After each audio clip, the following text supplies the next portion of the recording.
A'udzu billahi minasyaitonir rajim. Bismillahirrahmanirrahim. Assalamualaikum warahmatullahi wabarakatuh.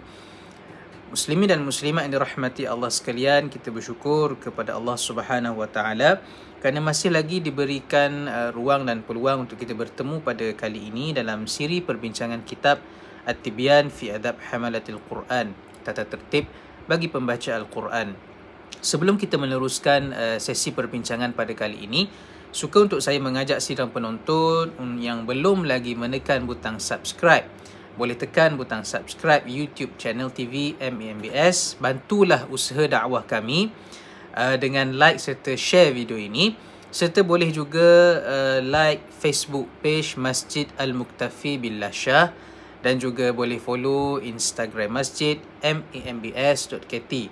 Mudah-mudahan dengan usaha yang sedikit daripada kami dan juga tuan-tuan boleh membantu merancakkan lagi usaha dakwah Masjid Al-Muktafi Billah Shah, dan tuan-tuan akan mendapat saham pahalanya seperti mana kata Nabi SAW, barang siapa yang menunjukkan jalan kepada sesuatu perkara kebaikan, maka dia akan mendapat pahala seperti mana si pelakunya. Mudah-mudahan kita sebarkan saham pahala ini, dan mudah-mudahan daripada usaha yang sedikit ini Allah Ta'ala memberikan ganjaran yang berlipat kali ganda. Hadirin mukminin sekalian, hari ini kita akan masuk kepada bab yang ke-6, bab yang baru dalam kitab ini yang diberikan tajuk adab-adab utama sebelum membaca Al-Quran. Kata Al-Imam An-Nawawi rahimahullah, beliau mendatangkan bab ini dalam kitab ini sebagai bab utama, tujuan utama penyusunan kitab ini dilakukan kerana ia menerangkan bagaimanakah adab yang perlu kita jaga sebelum kita membaca Al-Quran. Dan kata Al-Imam An-Nawawi lagi, beliau tidaklah mendatangkan perbahasan yang panjang dalam bab ini kerana dalam kitab karangan beliau yang lain ada dinyatakan perbahasan yang teliti, yang lebih mendalam. Umpamanya dalam kitab Al-Adhkar juga dikarang oleh Al-Imam An-Nawawi, membicarakan juga sedikit sebanyak perbahasan berkaitan dengan adab sebelum membaca Al-Quran. Maka hari ini kita akan melihat fasal yang pertama dalam bab yang ke-6 ini, iaitu yang diberikan tajuk membersihkan mulut sebelum membaca Al-Quran. Ini sangat tepat dengan adab sebagai seorang manusia yang ingin beribadah kepada Allah Jalla Jalaluh. Sebagaimana kata Nabi SAW dalam satu hadis yang walaupun hadis ini bersifat dhaif, tetapi kata para ulama boleh digunakan dalam bab kelebihan beramal. Apa kata Nabi? Laula an asyqa ala ummati la amarahum bisiwaki 'inda kulli salatin. Sekiranya lah tidak memberatkan kepada umat aku, nescaya aku akan memerintahkan kepada mereka untuk bersiwak setiap kali sebelum daripada salat. Sebagaimana yang kita semua ketahui, dalam pelaksanaan salat itu terkandungnya zikir, doa, puji-pujian kepada Allah Ta'ala, dan di sana juga terdapatnya bacaan ayat-ayat suci Al-Quran.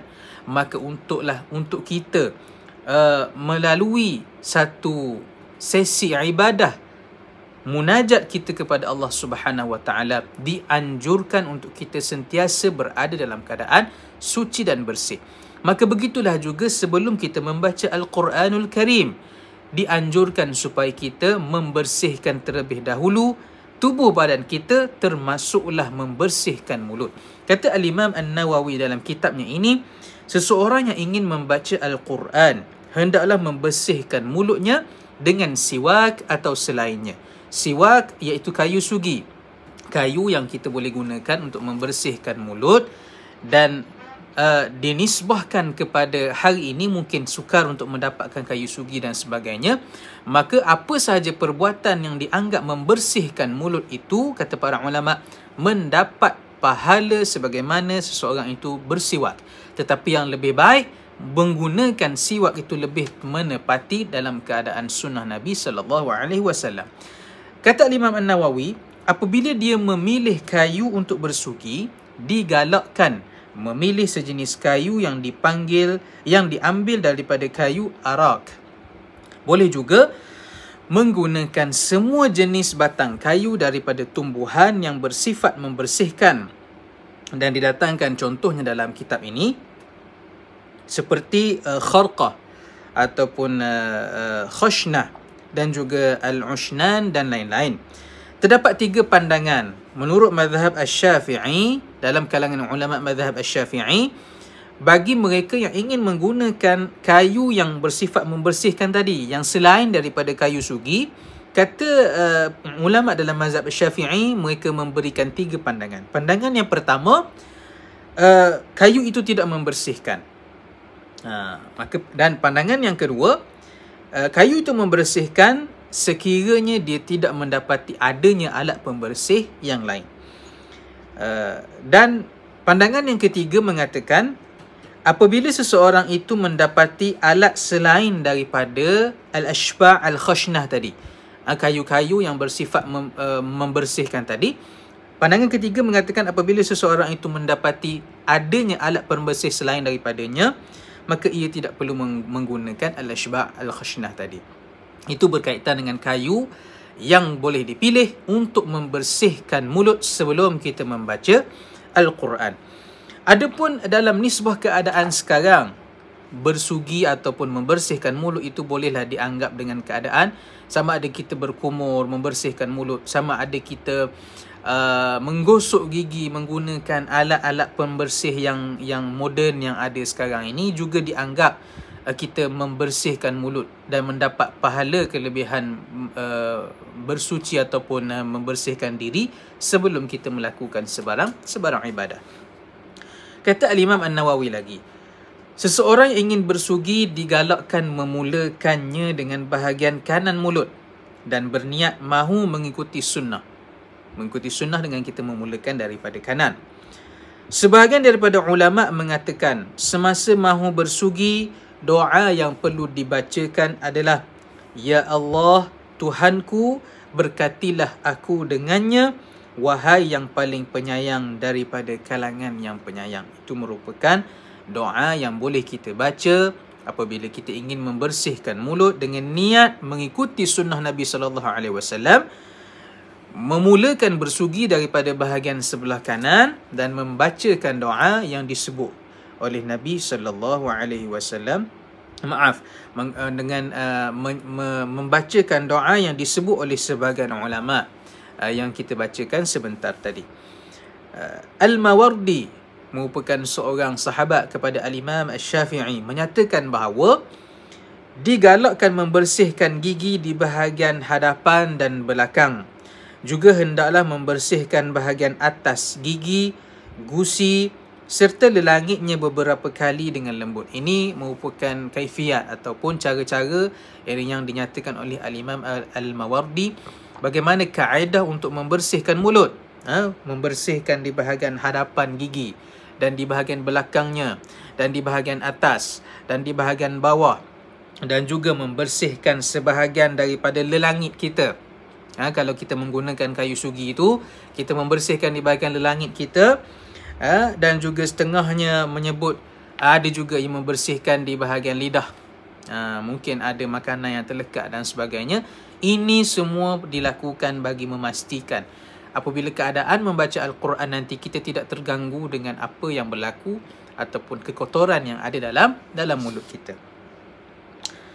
Kata para ulama mazhab Asy-Syafi'i juga digalakkan bersugi dengan batang kayu yang sederhana sifatnya, tidak terlalu kering dan tidak terlalu basah.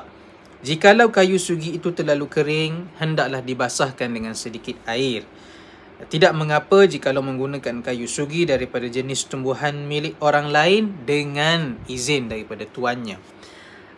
Sebagaimana yang kita sedia maklum, mungkin ramai dalam kalangan kita yang biasa menggunakan kayu sugi. Apabila kita dapat kayu sugi berkenaan, di hujungnya itu kita bukakan sedikit kulitnya, kemudian kita basahkan dengan sedikit air. Bahagian dalam kayu itu kita gunakan untuk membersihkan mulut, membersihkan gigi dan sebagainya. Persoalannya, kata Al-Imam An-Nawawi, sekiranya terdapat najis pada mulut seperti darah atau selainnya, adakah maaf, persoalannya, sekiranya terdapat najis pada mulut seperti darah ataupun selainnya, makruh untuk seseorang membaca Al-Quran sebelum dia membasuh mulut. Maka di sini perlulah kita mengutamakan kebersihan, kerana kata Al-Imam Nawawi, sekiranya seseorang itu membaca Al-Quran dalam keadaan dalam mulutnya itu terdapat najis, umpamanya darah, maka makruh hukumnya. Tetapi adakah ia haram? Maka kata Ar-Ruyani, iaitu seorang sahabat Al-Imam Asy-Syafi'i, mengatakan terdapat dua pandangan, dan pandangan yang paling tepat adalah tidak diharamkan. Ia sekadar makruh apabila kita membaca Al-Quran dalam keadaan mulut yang tidak dibersihkan. Ia adalah merupakan suatu perkara yang tidak manis dan hukumnya adalah makruh. Maka kita sebaiknya mengelakkan. Sebaik sahaja kita mengetahui keadaan ini, sebelum kita membaca Al-Quran, pastikan kita membersihkan tubuh badan, termasuklah mulut. Kerana apa yang ingin kita tuturkan, apa yang ingin kita baca merupakan kalamullah, merupakan seagung-agung kalam yang ditinggalkan kepada Nabi sallallahu alaihi wasallam. Maka adabnya kita perlu membersihkan sebersih-bersihnya semampu mungkin mulut yang akan membacakan ayat-ayat Al-Quran. Maka beginilah adabnya kita terhadap Al-Quran. Seorang yang berdamping dengan Al-Quran perlu menjaga adab apabila ingin membacakan ayat-ayat suci Al-Quran. Hal ini juga termasuklah keadaan di mana setengah orang yang mungkin dia hafiz Al-Quran, tapi maaf kita mengatakan dia merokok. Ia sangat tidak menepati adab seorang hafiz Al-Quran. Kerana ayat yang ingin dia baca, yang dia hafal bahkan, merupakan seagung-agung kalam. Mana mungkin mulut yang sama membacakan ayat Al-Quran, mulut itulah yang menyumbatkan perkara yang haram ke dalam mulutnya. Merokok, sebahagian besar ulama menyebutkan hukumnya adalah haram. Maka mana mungkin kita boleh melakukan perkara sedemikian sedangkan kita tahu mulut yang samalah akan membacakan ayat suci Al-Quran. Maka begitulah nisbahnya orang yang ingin membaca Al-Quran. Bersihkan terlebih dahulu mulut daripada sebarang perkara yang dianggap kotor, yang tidak sesuai untuk berada dalam mulut seorang yang ingin membaca Al-Quran. Mudah-mudahan kita akan bertemu lagi pada siri yang akan datang, yang akan kita bicarakan fasal yang seterusnya, iaitu membaca Al-Quran dalam keadaan suci. Mudah-mudahan kita bertemu lagi. Sehingga ini sahaja siri kali ini. Aqulu qawli hadha wa astaghfirullahal azim li wa lakum. Wassalamualaikum warahmatullahi wabarakatuh.